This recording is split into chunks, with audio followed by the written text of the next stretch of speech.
بسم اللہ الرحمن الرحیم۔ پاکستان مسلم لیگ نون کی جانب سے ملتان کی تحصیل شجاع آباد میں ورکر کنونشن کا انعقاد کیا گیا، جس میں سینئر نائب صدر پاکستان مسلم لیگ نون مریم نواز شریف نے شرکت کی۔ مریم نواز شریف شام 7 بجے کے بعد جو ورکر کنونشن تھا وہاں پر پہنچی۔ انہوں نے اپنے ورکر سے خطاب کیا اور اپنے خطاب کے دوران جب انہوں نے اپنے خطاب کا آغاز کیا تو سرائکی میں اپنے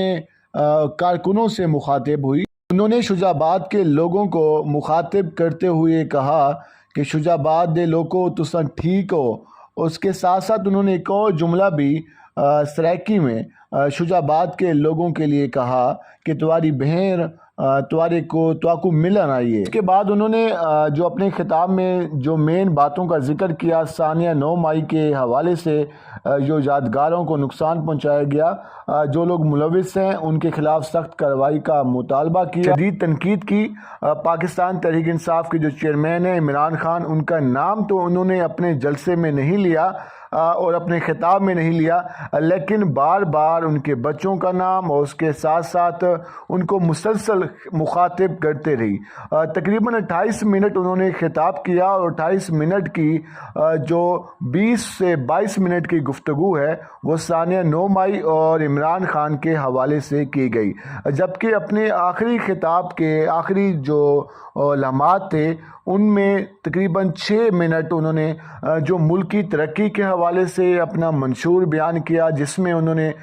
بجٹ کا ذکر کیا اور 35% جو تنخواہیں بڑھائی گئی اس پر انہوں نے مبارکباد بھی دی اور خوشی کا اظہار کیا، اور اس کا کریڈٹ انہوں نے اسحاق ڈار جو کہ وزیر خزانہ ہیں اور پرائم منسٹر میاں شہباز شریف کو دیا۔ نوجوانوں کو بار بار مخاطب کرتی رہی اور انہوں نے اس بار نوجوانوں کو جو کہ 25 سال سے کم عمر تھے ان کو بھی مخاطب کیا، جو 30 سال کے تھے ان کو بھی مخاطب کیا اور جو 35 سال کے تھے ان کو بھی مخاطب کیا، اور یہ بھی کہا کہ آپ ہاتھ کھڑا کر کے بتائیں کہ آپ کتنے لوگ یہاں پہ آئے ہوئے ہیں۔ تو مریم نواز شریف کا جو خطاب تھا اس میں زیادہ تر تنقید عمران خان پر کی گئی۔ اس سے پہلے جیسے ہی انہوں نے اپنے خطاب کا آغاز کیا تو ان کی گفتگو سے یہ لگا کہ شاید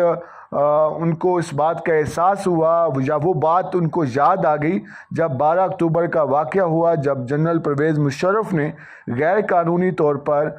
نواز شریف جو کہ اس وقت پرائم منسٹر تھے ان کی حکومت کو ختم کیا، اور میاں نواز شریف اس دن شجاع آباد میں ہی تھے، جلسے میں شریک تھے کہ انہیں معلوم ہوا کہ ان کی حکومت پر قبضہ ہو چکا ہے۔ تو انہوں نے ذکر کیا کہ 40 دن تک ان کے والد کو اغوا کیا گیا، جیل میں رکھا گیا۔ انہوں نے ایک اور ذکر کیا کہ ان کے والد جو کہ پرائم منسٹر تھے ان کو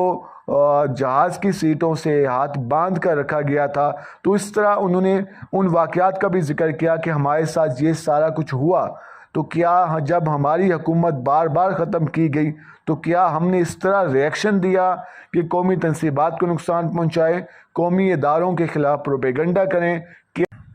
انہوں نے یہ بار بار بات کنوے کرنے کی کوشش کی کہ سیاسی جماعتیں عدم برداشت کی طرف نہیں جاتی، جو کہ کچھ حد تک ان کی بات خوش آئند تھی کہ سیاست میں اس طرح نہیں ہونا چاہیے کہ اختلاف ہو تو قومی تنصیبات کو نقصان پہنچایا جائے،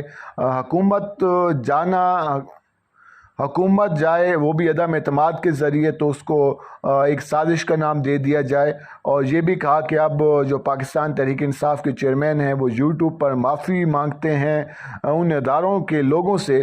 جن کے خلاف انہوں نے پروپیگنڈا کیا۔ یہ تھا مریم نواز شریف کا خطاب جو کہ آج شجاع آباد میں ہوا۔ اور اب شجاع آباد کے حوالے سے بات کر لیں کہ شجاع آباد میں پاکستان مسلم لیگ نون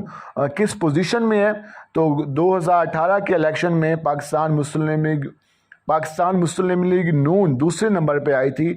جاوید علی شاہ جو کہ وفاقی منسٹر رہے 2018 سے پہلے، وہ ان کا مقابلہ تھا ابراہیم خان سے اور سابق وزیر اعظم سید یوسف رضا گیلانی سے۔ تو ابراہیم خان جو کہ پاکستان تحریک انصاف کے امیدوار تھے انہوں نے الیکشن جیتا اور سید جاوید علی شاہ دوسرے نمبر پر اور سید یوسف رضا گیلانی تیسرے نمبر پر اس الیکشن میں آئے